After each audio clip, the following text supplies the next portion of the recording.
Schwere Kost im letzten Auswärtsspiel beim HSV. Ich hoffe, dass wir heute wiederum gegen Augsburg ein etwas anderes Gesicht zeigen mit ein paar Veränderungen. Fridtjonsson unter anderem ist vorne. Dann ist unser japanischer Youngster Ishii in die Startelf gerückt und Hekimoglu als hängende Spitze hinter Fridtjonsson. Ich bin sehr, sehr gespannt. Augsburg, ihr wisst das, sie sind auch hier in FIFA, in EAFC, je nachdem. Sind die richtig, richtig schwer und sehr, sehr eklig zu bespielen. Haben aber auch nur ein Spiel gewonnen aus den letzten 5 Spielen. Also ich glaube so ähnlich wie wir, oder? Wir haben zuletzt gegen Freiburg zu Hause gewonnen. Ansonsten, gut, gegen die ganzen Großen schon gespielt, aber jetzt. Hamburg und auch Augsburg sind halt auch Gegner, die ja zu unserem Beuteschema gehören, sage ich mal. Aber wir sind immer noch Aufsteiger. Ja, wir stehen immer noch richtig gut da auf dem 8. Platz. 38 Punkte, wir werden nicht absteigen. Die Frage ist halt, ob wir hier bleiben, ne? Das habt ihr zu entscheiden. Macht wie immer gerne nochmal bei der Umfrage mit. Im Community-Tab. Sollen wir mit Münster weiterspielen oder sollen wir doch eine neue Herausforderung uns suchen? Die nächste Herausforderung für uns ist halt hier heute der FC Augsburg. Die im 4-1-2-1-2 wahrscheinlich spielen. Heißt also, da müssten wir normalerweise mit unserer Flügelformation Vorteile haben. Aber wenn wir nicht in die Zweikämpfe reinkommen, können wir auch spielen, mit welcher Formation wir wollen. Da kommt nämlich Borcha zum ersten Mal. Gegen Jongwa und gegen Partov natürlich. Jetzt skillen sie wieder rum und werden zu kleinen Ronaldinhos hier. Du kannst nichts machen. Borcha, Hekimoglu passt auf, sehr, sehr schön. Castaneda und Poso zum ersten Mal. Außen Wanner. Hoffentlich kein Abseits, der war nämlich richtig gut gespielt. Und jetzt Fridtjonsson. Wo ist er? Da ist der Isländer, der wird richtig gut freigespielt. Und der erste Kopfball. So habe ich mir das vorgestellt. So kann es gehen, so muss es laufen. Und auch bei Hekimoglu, da wollte ich auch noch einen Satz dazu sagen, da habe ich mir auch ein bisschen mehr versprochen. Aber, jetzt kommt das große Aber. Bundesliga ist auch immer noch mal was anderes. Ich glaube in der zweiten Liga oder noch tiefer hätte er, glaube ich, mehr gebombt. Ich habe ihn halt umfunktioniert zum ZOM, weil ich halt für vorne einen Kopfballstarken will und auch brauche. Und wir haben halt nur Fridtjonsson. Deswegen habe ich ihn auch umtrainiert zum ZOM. Grodowski, nächste Chance. Nur da brauchen wir... Oh nein. Verletzung. Wer denn? Ich kann es nicht erkennen. Ich sehe die Rückennummer nicht. Anhand der Größe, weiß ich nicht. Ich hoffe nicht, dass es jetzt unser Jugendmann ist. Ishii. Sieht nicht gut aus. Wer hat sich da verletzt? Wer ist es? Es ist... Na. Wer hat denn das Kreuz? Ach, Partov. Nein, Partov. Unser Captain, glaube ich, ne? Der hat, glaube ich, die Kapitänsbinde. Dann muss Collins wieder rein. Beziehungsweise er kommt rein. Schneller als gewünscht. Ist egal, wer wo spielt. Wir lassen ihn mal als Linksfuß da spielen und als Rechtsfuß da. Das ist natürlich sehr, sehr bitter. Wahrscheinlich, genau, zack. Da ist es passiert. Die Spieler standen alle davor, keine Ahnung. Ich hoffe, dass er nicht längerfristig ausfällt. Und falls doch, was natürlich nicht schön ist, haben wir dafür Ersatz. Deswegen haben wir ja hier Collins und Ishii, die das, glaube ich, ganz gut machen werden. Wie gesagt, gute Besserung an Collins, an Partov. Was rede ich denn da? Mal gucken, gleich im Menü, was denn der Teamarzt sagt, wie lange er ausfällt. Ich hoffe nicht so lange, aber ich befürchte Saison aus. Weil so Szenen, also wenn die Spieler so nah gezeigt werden und dann mit Verletzungen und dann ins Menü reinspringen, das heißt meistens nichts Gutes. Das sind meistens schon so 3, 4, 5 Wochen, vielleicht auch sogar Monate. Jetzt kommt aber erstmal der FC Augsburg mit Christoph. Achtung, und das gibt den Elfmeter. Ja, das konnte man schon ein bisschen erahnen. Und nahm die Collins, ausgerechnet er. Schade. Da war ich mir eigentlich sicher. Guck, er stand so ein bisschen offen zum Ball und dann tritt er ihm voll in den Bauch wahrscheinlich. Ach, und dann kommt das auch noch mit dazu. Also, Verletzung und jetzt noch Elfmeter für den Gegner. Und das macht SND oder wie der heißt. Ne, Borcha macht's. Borcha gegen Sinamoy und ausgeguckt. Und 1-0 Augsburg.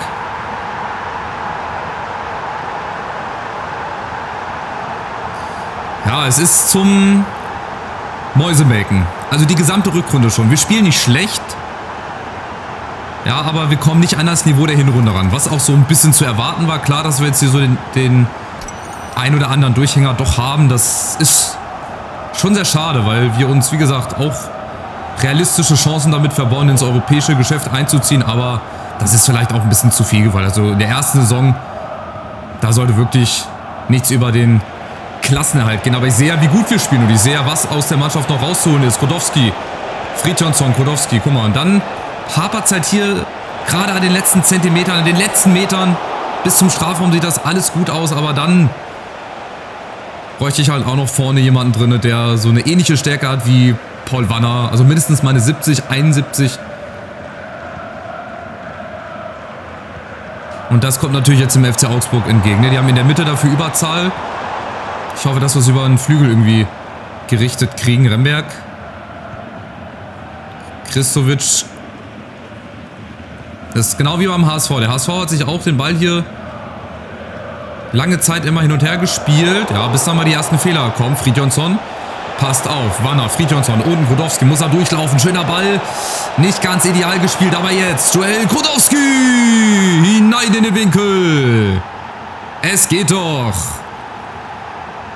Und wir können es ja. Das, was wir in der zweiten Liga auch so oft gemacht haben. Pressing und nach Ballverlust schnell umgeschaltet. Und dann sehen wir das hier aus der Ego-Perspektive. Grodowski schön oben in den Knick. Da kann kein Keeper der Welt was machen. Sehr schön. Da habe ich schon wieder gedacht, oh Mann, zu weit nach außen. Dann war die Option auch da, dass wir Hikimoglu, glaube ich, mitnehmen. Aber Grodowski, der ist so eiskalt. Und der gleicht aus nach 32 Minuten. Sehr, sehr wichtig. Fürs gesamte Spiel. Aber ich glaube, wenn das so weitergeht, war das noch nicht das letzte Tor. Da fallen dann noch ein paar. Kömir, Jongwa, das zum Beispiel, da darf er nie und nimmer durchkommen. Nie im Leben. Soll er doch da hin und her wackeln. Also, aber da müssen wir dann da sein. Hier, Castañeda zum Beispiel, das war wichtig. Mal einen Zweikampf auch zu gewinnen. Sich nicht immer da irgendwie chancenlos hingeben oder was weiß ich. Und natürlich die Fehler verringern, vermeiden. Am besten überhaupt gar keine Fehler machen. Das wird es aber nie geben. Das ist doch ganz klar. Aber ihr wisst, was ich meine. Sehr hohe Ansprüche der Trainer, aber man muss ja auch irgendwie mal weiterkommen. So, zu viel Platz.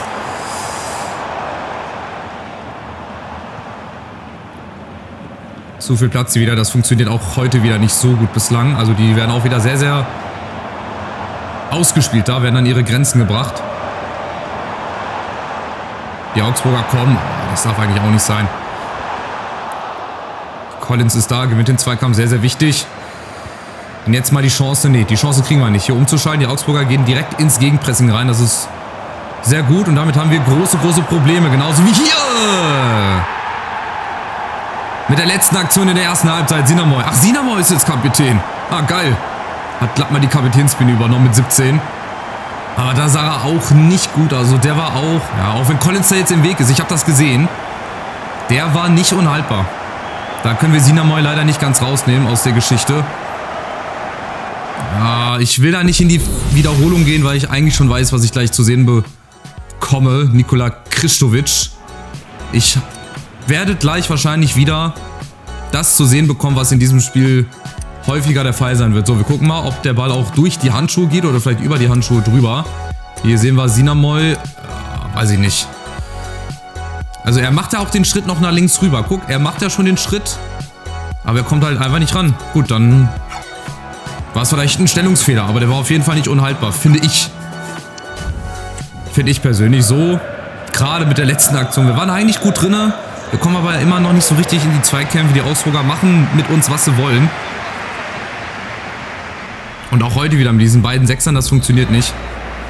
Das funktioniert leider nicht. Ihr seht hier fast 80% Ballbesitz für Augsburg, mehr Schüsse für uns, aber das ist egal. Das bringt uns nichts. Ja, doch wieder back to the roots hier. 4-2-3-1. 4-2-3-1. Zack, aktivieren. Dann muss ich nur die Leute wieder dahin stellen, wo sie auch spielen sollen. Hikimoglu kommt dahin. Wanner dahin. Ja. Genau, 4-2-3-1. Jetzt könnte man zum Beispiel auch Philipp auf die Hikimoglu-Position setzen. Aber das mache ich noch nicht. Ich lasse das jetzt erstmal so im 4-2-3-1. Bei Castañeda, der irgendwie, gut, der spielt jedes Spiel, dass der nicht Luft hat, immer für 90 Minuten, ist glaube ich auch ganz klar. Naja, jetzt schauen wir mal. 4-2-3-1. Das, was uns sonst immer ausgezeichnet hat, die Formation. Vielleicht bringt die ja jetzt ein besseres Spiel. Schauen wir mal. Auf jeden Fall Godowski, die Chance und Fridjonsson. Da ist er doch. Da ist er doch. Der Ausgleich. Und dann ist das so bezeichnend. Da einmal die Formation umgestellt. Zack. 2-3 Regler verändert. Habe ich ja jetzt natürlich nicht gemacht. Aber das 4-2-3-1, das ist es einfach. Egal ob breit oder die kompakte Variante. Ein 4-2-3-1 muss einfach überall mal mit dabei sein. Und der war halt auch, ja, weiß ich nicht unhaltbar, würde ich jetzt einfach mal sagen. Hier Godowski, da habe ich eigentlich schon wieder gedacht, okay, der ist weg. Und hier Fridjonsson dann mit links. Gut, war die Reaktionszeit wahrscheinlich auch zu kurz für den Keeper, aber gut für uns. Es steht 2-2. Und wenn hier mal ein paar Tore fallen in den Spielen, dann wird es auch immer spektakulär. Ganz selten mal 0-0. Und ich hoffe jetzt, dass uns der Ausgleich hier Schwung gegeben hat. Oder Schwung bringt, Selbstvertrauen für die zweite Halbzeit. Dass wir uns jetzt den Sieg hier holen.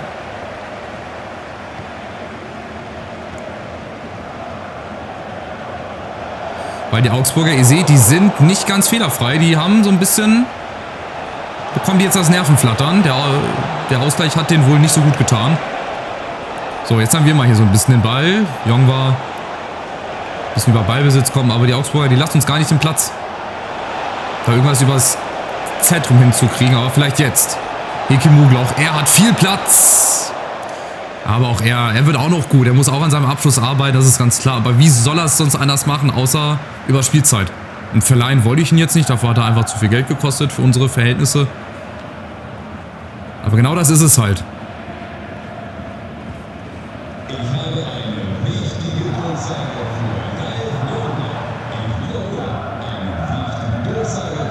So, mal gucken, ob wir das jetzt hier irgendwie ein bisschen besser hinbekommen. Jong war, Castañeda, genau. Das sind die Zweikämpfe, die wir auch mal führen müssen. Und natürlich auch gewinnen müssen. Und das sind die Fehler, die wir vermeiden müssen. Das sind so ganz, ja, vorhersehbare Fehler auch. Du siehst einfach schon, okay, der Ball, der kommt jetzt 100% zum Gegner. Da kannst halt auch wieder nichts machen. Aber die Augsburger sind wieder da über Brocha.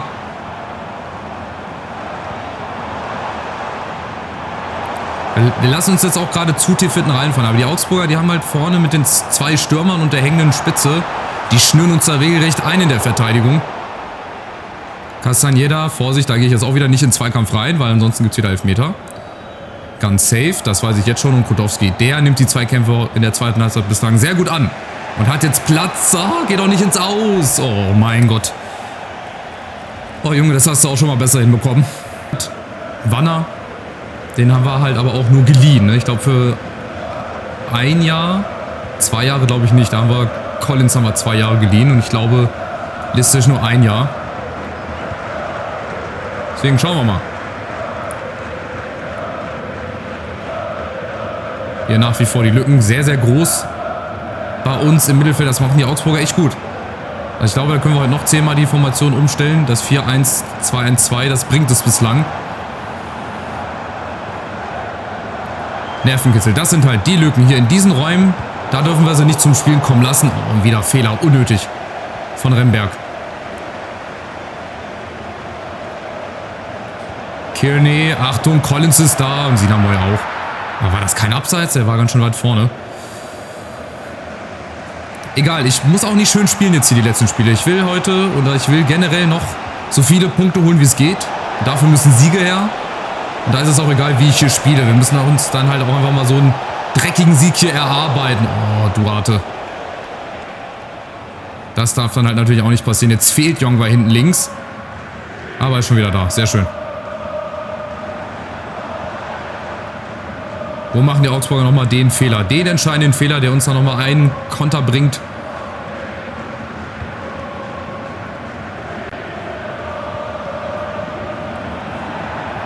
So, einfach mit verschieben. Achtung. Ichi ist da. Sehr schön. Unaufgeregt. Und dann geht es jetzt nach vorne über Duarte.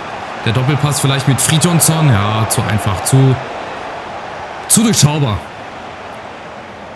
Der Laufweg war richtig, alles gut, hätte auch wahrscheinlich geklappt, wenn die beiden ein bisschen intelligenter gelaufen wären oder ja, nicht immer stumpf neben dem Gegenspieler laufen oder direkt so, dass man in den Gegner reinspielt. So, dann bleiben noch 5 Minuten. 5 Minuten bleiben den Augsburgern und uns hier irgendeinen Sieger auszumachen. Ich hoffe natürlich, dass wir das sein werden, aber sieht momentan eher nach einem Unentschieden aus oder nach einem Augsburger Sieg. Das möchte ich natürlich aber verhindern. Jongwa, die Augsburger sehr, sehr aggressiv. Jongwa ist da. Macht da gut, ist vorbei an Wolf. Und jetzt muss sich Fridtjonsson fallen lassen. Ah, kein guter erster Kontakt. Wanner schießt doch jetzt. Irgendeiner muss schießen. Wanner schießt. 1-2 Stationen zu spät. Da hätte ich schon mit Fridtjonsson schießen müssen, aber der war halt mit dem Rücken wieder zum Tor. Und mit der Hacke aus 10 Metern, das wird nicht funktionieren. So, aber vielleicht durch einen Eckball.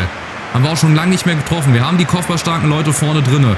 Fridtjonsson, wie sie nicht alle heißen. Oder auch Remberg, Aufsetzer und Listesch. Aus Spitzenwinkel, schießt den Keeper an.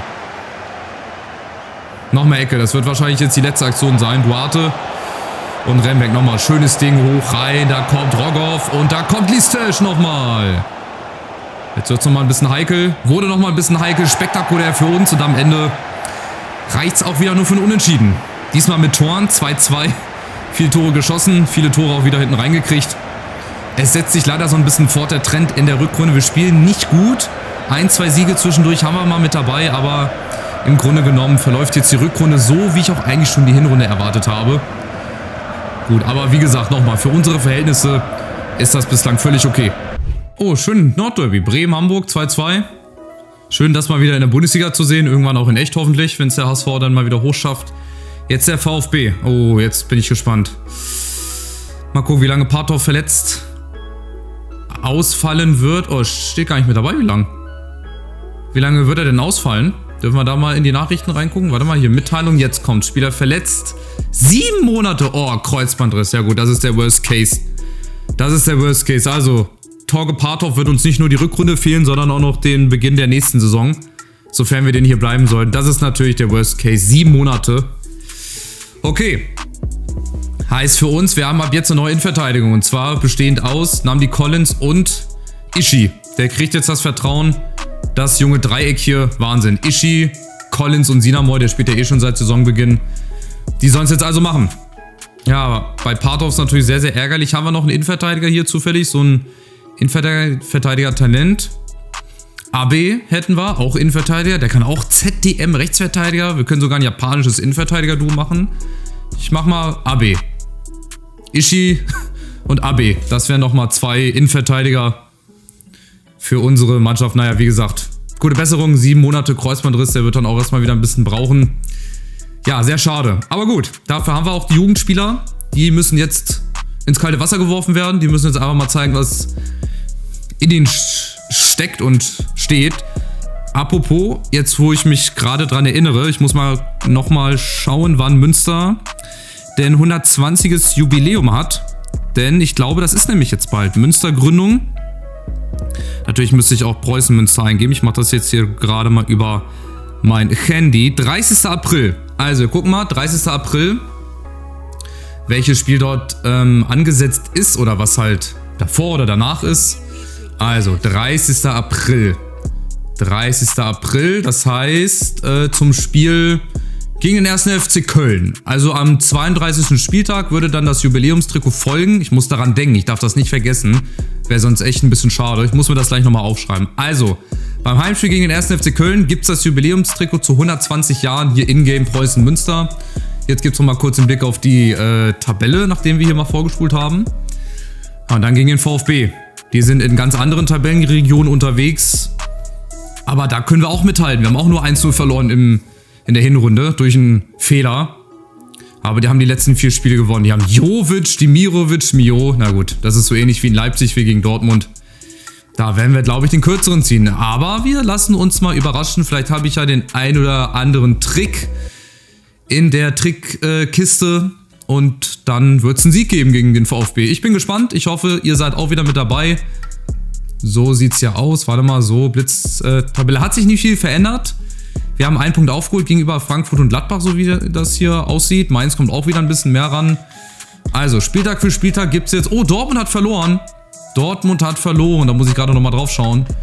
Wer war denn derjenige und der Glückliche, der die Dortmunder geschlagen hat? Das möchte ich jetzt nochmal kurz sehen. Es war Mainz 05, ausgerechnet der Tabellenletzte. Holt seinen 4. Sieg beim noch ungeschlagenen Tabellenführer. Auch ganz typisch. Also, macht's gut, bis zum nächsten Part. Ciao, ciao.